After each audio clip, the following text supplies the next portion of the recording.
मेरे प्यारे देशवासियों और मेरे प्यारे प्यारे से छोटे बच्चे एवं नवयुवक, आप सबको पता है कि हम 10 फरवरी को हर वर्ष डीवॉर्मिंग डे के रूप में मनाते हैं। इसका मतलब क्या हुआ? डीवॉर्मिंग का मतलब होता है कि हम अपने बच्चों, नवयुवकों या एडोलसेंस में कहूंगा, उनके पेट में जो कीड़े होते हैं उनको हम डिवॉर्म करें, मतलब खत्म करें, मारें और बाहर निकालें। अब देखो बच्चों, बहुत से ऐसे वॉर्म्स होते हैं जो कि बच्चों के पेट में चले जाते हैं। आपको कैसे चले जाते हैं? क्या कहलाता है? फीको ओरल कंटामिनेशन। इसका उदाहरण क्या है? हमारे देश में दुर्भाग्यवश अभी भी कुछ लोग आदत से मजबूर खुले में जाकर के डेफिकेशन करते हैं। उस डेफिकेशन में क्या होता है?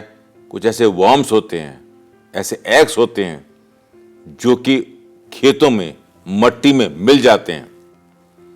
अब वो वर्म्स या उनके अंडे, एग्स, किसी भी तरीके से फीको ओरल, यानी वो किसी भी तरीके से अगर किसी मनुष्य या बच्चे के अंदर खाने में पहुंच जाते हैं, इसके बहुत तरीके होते हैं। देखिए, फॉर एग्जाम्पल, हमारे देश में बहुत कॉमन प्रथा है कि हम लोग अपने बर्तन को मांजने के लिए आसपास की मिट्टी का उपयोग करते हैं। मैं समझता हूं कि गलत है, क्योंकि बहुत से लोग ओपन डेफिकेशन करते हैं और कहीं उस ओपन डेफिकेशन में वो एग्स कहीं उस मिट्टी में आ गए और आपने उसको, बर्तन को मांज दिया और उसी बर्तन में आपने कुछ पानी, दूध बच्चे को पिला दिया, नवयुवक को पिला दिया, तो वर्म उसके अंदर पहुंच गया। वो वर्म्स एक परजीवी है, पैरासाइट है। वो डेवलप होगा और बच्चों की आंत में छेद करके उसका सारा खून चूसेगा, खुद पनपेगा और वो खून बाहर निकलेगा। इसके अलावा बहुत से वर्म्स ऐसे होते हैं जो लीवर में चले जाते हैं, वहां मवाद बना देते हैं। बहुत से वर्म्स ऐसे भी होते हैं जो धीरे से जाकर के ब्रेन में चले जाते हैं, और जब ब्रेन में चले जाते हैं तो वहां पे जाकर के बैठ जाते हैं। जब ब्रेन में जाते हैं तो ब्रेन सेल रिएक्ट करती हैं और इस तरह का एक वातावरण बनाती हैं कि वहां एक डिफेक्ट बन जाता है। और बहुत कॉमन जो डिफेक्ट है, जो बहुत कॉमन वर्म है, उसको हम बोलते हैं सिस्टिसर्कोसिस। तो मैं डॉक्टर हूं, बच्चों का डॉक्टर हूं, ये बताना चाहूंगा कि सिस्टिसर्कोसिस से हमारे बहुत से बच्चों को एपिलेप्सी, मिर्गी की बीमारी हो जाती है। बहुत चीजें हो जाती हैं, ब्रेन में कैल्सिफिकेशन हो जाता है, उससे बहुत डैमेज हो जाता है। तो हमें क्या करना है इससे दूर होने के लिए? जिस चीज में हम खाएं पिएं उसको मट्टी से साफ नहीं होना है, नंबर 1।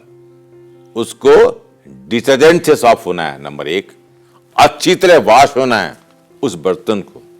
दूसरा, चूंकि हमने ओपन फील्ड डेफिकेशन किया तो वो वर्म्स, वो लार्वा उस पेड़ में चले जाते हैं।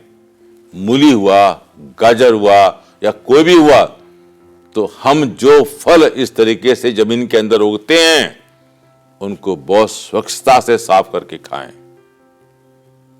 और तीसरा हुआ, हम अपने हाथों को बार बार धोएं और खास तौर से भोजन करने से पहले धोएं, क्योंकि हो सकता है जब आप खाना खाने बैठे आपके हाथ पता नहीं कहां कहां छू के आए होंगे। इन बातों का हम ध्यान रखें तो हम वर्म्स को अपने अंदर, जो पैरासाइट्स हैं, उनके अंदर बचने से रोक सकते हैं। ये शिक्षा हम हर बच्चे को दें, हर नवयुवक को दें। और जैसे हमने अपने देश से पोलियो को इरेडिकेट कर दिया है, हम स्वच्छ पानी, स्वच्छ बर्तन, हाथ धोने की प्रक्रिया, ये सब अपना करके अपने कंट्री को डिवॉर्म करके पैरासाइट जो आंतों में होते हैं उससे हम विमुक्त कर दें। उम्मीद है कि हम सब इसको पालन करेंगे। धन्यवाद।